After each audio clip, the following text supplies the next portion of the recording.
En el 12º día del 9º mes, Nobunaga invadió el monte Yei, rodeándolo con sus tropas que avanzaban como enjambres. En un abrir y cerrar de ojos, incendiaron una multitud de sagradas estatuas de Buda, santuarios sagrados, los cuarteles de los monjes y los rollos de sutres. Qué miserable era ver cómo todo quedaba reducido a cenizas y tierra quemada. Al pie de la montaña, hombres y mujeres, jóvenes y viejos, corrían en pánico, descalzos, huyendo apresuradamente hacia el monte Yei, buscando refugio en los santuarios allí.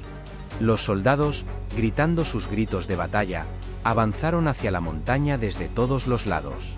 Uno a uno, cortaron las cabezas de sacerdotes y laicos, niños, sabios y hombres santos por igual. Presentaban las cabezas a Lord Nobunaga, diciendo: «Aquí está un prelado exaltado, un abad principesco, un doctor erudito, todos hombres de renombre». En la cima del monte Yei, además, capturaron innumerables mujeres y niños hermosos y los llevaron ante Nobunaga. «No nos importan los malvados monjes», gritaban, «pero sálvanos». Sin embargo, él se negó absolutamente a perdonarlos. Uno a uno, les cortaron la cabeza, una escena tan horrible de contemplar. Miles de cadáveres yacían esparcidos como tantos palitos. Un final lastimoso.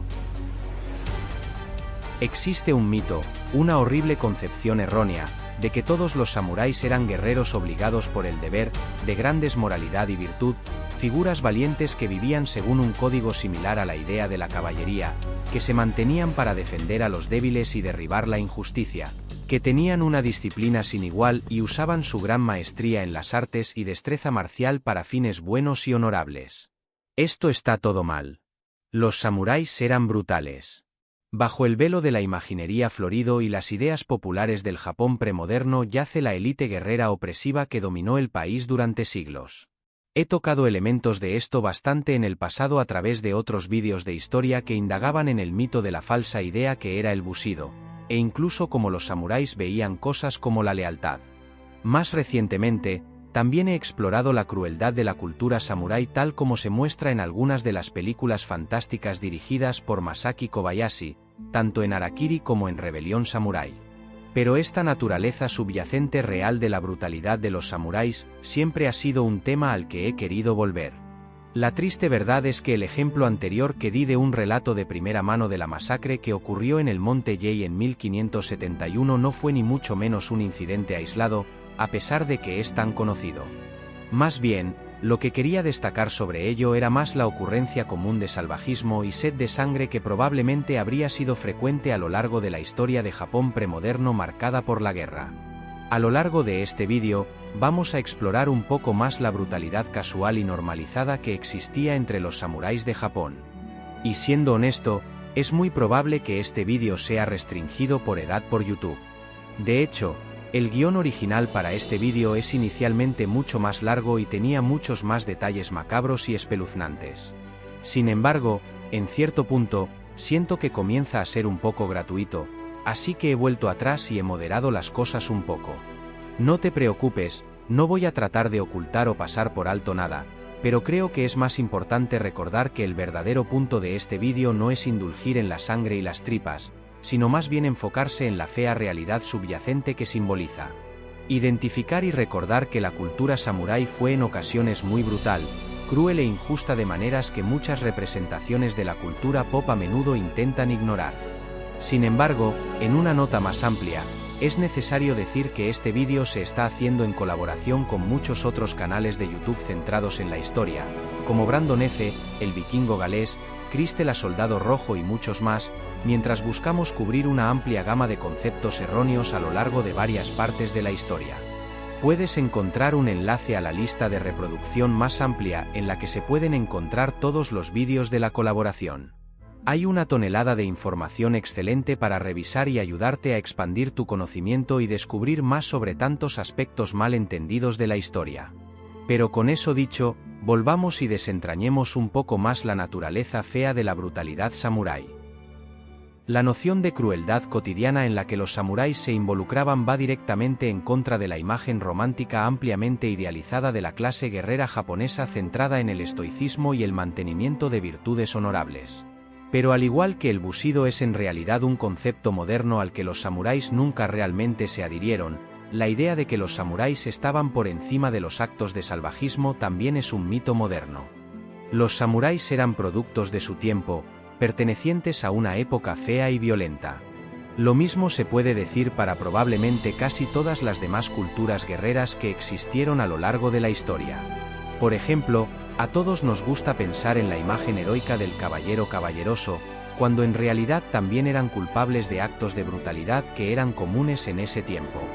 Pero este vídeo es solo sobre los samuráis y cómo su cultura, que ha sido tan idealizada a lo largo de los años, desafortunadamente también estaba llena de ejemplos de guerreros que participaban en actos realmente horribles de matanza, saqueo, violación y tortura. Por supuesto, una gran advertencia que se debe mencionar es que obviamente no todos los samuráis a lo largo del tiempo fueron culpables de estas acciones. Sin embargo, tenemos suficientes ejemplos que realmente pintan una imagen espantosa de algunas de las normas feas del Japón premoderno. Para algunos de ustedes, esto podría ser conocimiento bastante común, pero para otros, es posible que terminen viendo a los samuráis de manera muy diferente para cuando termine este vídeo. Lo que quiero hacer primero es comenzar discutiendo algunos de los aspectos más desagradables de la guerra samurái, especialmente cuando se trata de comportamientos en el campo de batalla y sus secuelas. Una de las concepciones erróneas más comunes sobre los samuráis es la del luchador honorable. Esto se remonta siglos atrás e incluye ejemplos como samuráis llamándose entre sí por su nombre en el campo de batalla antes de entablar un duelo acalorado. Lamentablemente, muy poco de esto parece ser cierto. Habría muy pocas oportunidades dentro del contexto de una batalla para tener un duelo formal 1 a 1. No digo que nunca haya sucedido, pero sería muy difícil hacerlo, o en gran medida, mostrar cualquier otra forma de intención honorable mientras intenta sobrevivir. Hay ideas de formas de etiqueta apropiada en el campo de batalla que aparecieron en ocasiones, pero en realidad, la mayoría de los samuráis probablemente solo querían dos cosas en el campo de batalla: sobrevivir y obtener recompensas. De hecho, en el campo de batalla, los samuráis eran implacables. Cortar las cabezas de los enemigos derrotados era la forma en que los guerreros, tanto samuráis como ashigaru, podían mostrar prueba de su servicio a su señor durante una ceremonia oficial de observación de cabezas después de la batalla. Y cuanto más significativa fuera la cabeza del individuo o mayor fuera la cantidad que se presentara, mayor sería la recompensa. Esto significaba que los samuráis no solo ganarían estatus y reconocimiento por sus logros mortales, sino que también se involucrarían en acciones que hoy podrían considerarse más deshonrosas. Por ejemplo, en muchos casos, cortar la cabeza de un enemigo probablemente no era algo que siempre se hiciera de manera individual después de que el enemigo ya hubiera sido derrotado. En muchas instancias, uno simplemente podría tener la mala suerte de ser agarrado por múltiples individuos y sujetado mientras otro cortaba la cabeza. De hecho, podría argumentarse que esto era aún más significativo, y obviamente podría tener consecuencias muy serias para aquellos que fueran descubiertos como deshonestos. Pero por supuesto, la brutalidad despiadada de los samuráis no se detuvo una vez que la batalla había terminado. De hecho, uno podría argumentar que su crueldad cruel solo empeoraba una vez que se alcanzaba la victoria. Tenemos muchos ejemplos de samuráis participando en actos horribles de masacre, violación y saqueo, cosas que, una vez más, no deberían atribuirse únicamente a los samuráis, ya que son acciones que simplemente estaban presentes en la época. En particular, debería notarse que el saqueo era algo que muchos plebeyos también solían hacer, aprovechándose de un campo de batalla fresco y acabando con los guerreros que estaban muriendo lentamente mientras lo hacían. Ahora, estoy seguro de que la mayoría de ustedes ya están bien informados sobre el mito de que los samuráis siempre se suicidarían en lugar de ser derrotados o que se suicidarían ante cualquier otra forma de deshonra. Y aunque hay muchas veces donde esto ocurrió, haciendo del seppuku, el suicidio ritualizado, algo lo suficientemente común en el Japón premoderno, es importante saber que este no siempre era el modo en que un samurái actuaría ante la derrota.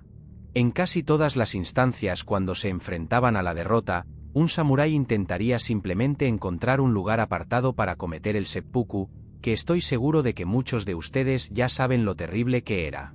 La práctica consistía comúnmente en usar una espada para abrir el vientre y dejar que las entrañas se derramen, con la esperanza de que fuera la forma más rápida de poner fin al dolor, teniendo a un segundo Okai-Sakunin cerca para cortar la cabeza una vez que el vientre estaba completamente cortado.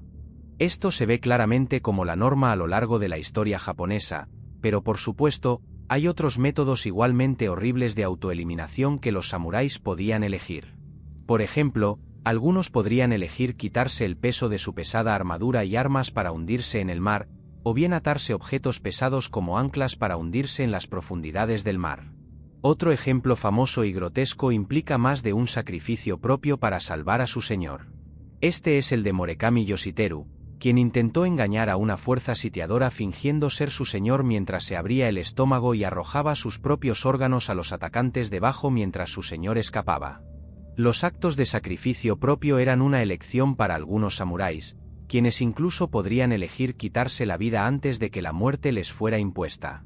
Pero debe notarse que si un miembro de la familia era lo suficientemente importante por sí mismo, podrían ser perdonados.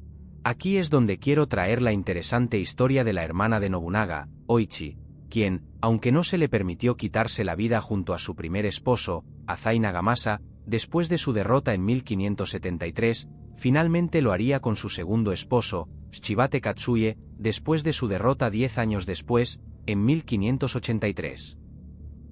En tiempos de guerra y violencia, la brutalidad de los samuráis no cesaba, ya que su gobierno opresivo y muchas veces injusto era consistentemente evidente. Mientras que clanes enteros eran aniquilados durante las muchas guerras dentro del Japón premoderno, muchas más familias serían erradicadas incluso durante tiempos de paz, por motivos políticos. Y aunque hay muchos ejemplos de la cruel naturaleza autoritaria del shogunato Tokugawa durante el periodo Edo, los ejemplos que quiero compartir están relacionados con Touyetoumi Hideyoshi, quien persiguió y eliminó a aquellos que se interponían en su camino. Hideyoshi tenía un hijo, Touyetoumi Hideori, con una de sus concubinas, lo que cambió el curso de su sucesión. Este acto llevó a Hideyoshi a intentar eliminar a su yerno, Hiratsugu, quien había sido elegido como su sucesor por un tiempo. A medida que Hideyoshi intentaba deshacerse de Hiratsugu, eliminó a toda una línea de su propia familia, solo para asegurarse de que su nuevo hijo pudiera sucederlo sin obstáculos. Pero la crueldad de Hideyoshi no terminó ahí. Japón tiene una historia interesante en lo que respecta al cristianismo, algo que ganó verdadero impulso en Japón por un tiempo, pero que, a partir de Touyetoumi Hideyoshi y continuando en el periodo Edo, fue más y más suprimido debido a las tensiones que había causado en todo el país. Aquí es donde podemos ver la famosa persecución de los cristianos en Japón, que es irónico dado que fue un movimiento que comenzó con cristianos reales.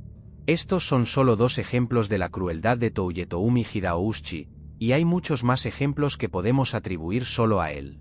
Pero ambos ejemplos ilustran que incluso durante épocas de relativa paz, hubo una tremenda cantidad de injusticia y brutalidad dentro de la sociedad dominada por los samuráis del Japón premoderno. Sin embargo, solo porque la cultura samurái era a menudo mucho más cruel de lo que muchos les gusta pensar, no borra los aspectos que también solemos disfrutar de ella. Me preocupa que hablar más sobre los elementos más desagradables de los samuráis tenga el efecto negativo de alejar a las personas de la historia japonesa. Pero una vez más, una comparación que podemos hacer es que no dejamos de admirar la imagen de los caballeros medievales europeos solo porque también participaron en actos de brutalidad que eran normales para la época. No deberíamos ignorar los aspectos más virtuosos y ejemplos que tenemos de ellos. Si ese fuera el caso, sería difícil mirar hacia atrás en casi cualquier historia militar del pasado porque las realidades desagradables están en todas partes. Entonces, no deberíamos dejar de gustarnos la historia de los samuráis porque los samuráis eran brutales. Más bien, lo importante es que simplemente no olvidemos la verdad. Si disfrutaste aprendiendo sobre este tema de la más amplia concepción errónea que es la verdadera brutalidad de los samuráis, entonces disfrutarás de muchos de los otros vídeos en colaboración que se están realizando en conjunto con otros canales de historia. Hay una cantidad increíble de información excelente para revisar y te ayudará a expandir tu conocimiento y a descubrir más sobre tantos aspectos mal entendidos de la historia. Pero con eso dicho, volvamos y desentrañemos un poco más la naturaleza fea de la brutalidad samurái. La noción de crueldad cotidiana en la que los samuráis se involucraban va directamente en contra de la imagen romántica ampliamente idealizada de la clase guerrera japonesa centrada en el estoicismo y el mantenimiento de virtudes honorables. Pero al igual que el bushido es en realidad un concepto moderno al que los samuráis nunca realmente se adhirieron, la idea de que los samuráis estaban por encima de los actos de salvajismo también es un mito moderno. Los samuráis eran productos de su tiempo, pertenecientes a una época fea y violenta. Lo mismo se puede decir para probablemente casi todas las demás culturas guerreras que existieron a lo largo de la historia. Por ejemplo, a todos nos gusta pensar en la imagen heroica del caballero caballeroso, cuando en realidad también eran culpables de actos de brutalidad que eran comunes en ese tiempo. Pero este vídeo es solo sobre los samuráis y cómo su cultura, que ha sido tan idealizada a lo largo de los años, desafortunadamente también estaba llena de ejemplos de guerreros que participaban en actos realmente horribles de matanza, saqueo, violación y tortura. Por supuesto, una gran advertencia que se debe mencionar es que obviamente no todos los samuráis a lo largo del tiempo fueron culpables de estas acciones. Sin embargo, tenemos suficientes ejemplos que realmente pintan una imagen espantosa de algunas de las normas feas del Japón premoderno. Para algunos de ustedes, esto podría ser conocimiento bastante común, pero para otros, es posible que terminen viendo a los samuráis de manera muy diferente para cuando termine este vídeo.